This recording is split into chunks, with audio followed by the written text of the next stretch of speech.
Anong pamahiin ang pinapaniwalaan ninyo? Hindi po totoo yung mga pamahiin. Hindi po totoo yung mga pinapaniwalaan natin yan. Sapagkat makapangyarihan ang Panginoon.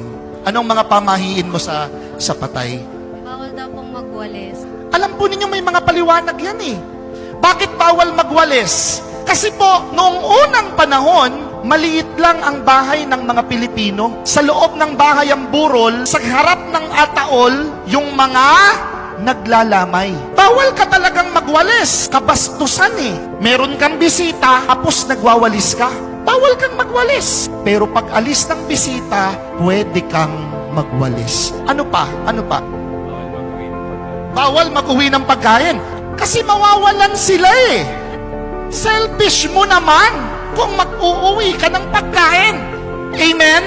Kahapon po, pinag-uusapan namin sa kitchen, bakit daw pagka-sopas, ikatlong gabi na ng lamay? Bakit? Kasi may pera na.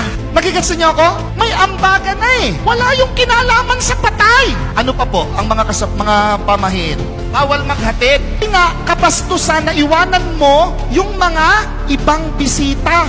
Hindi mo sila pwedeng ihatid. Pero kapag ka merong ibang mag-e-entertain, pwede mo silang ihatid. Why am I telling you this? Because I want to stress that point. Death is in the hands of God alone. Daw po ililibig na. Kailangan daw po isara ang mga bintana at mga pinto. Siyempre, mananakawan ka pag hindi mo isinara. Nakipaglibing kayong lahat eh. Iniwan mong bukas ang pinto.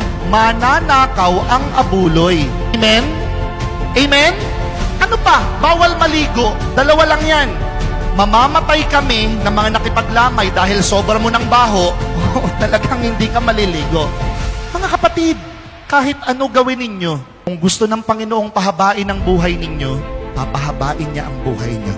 Why? Because death and life is in the hands of God alone. Amen? Amen? O, palakpakan natin ang ating Panginoon.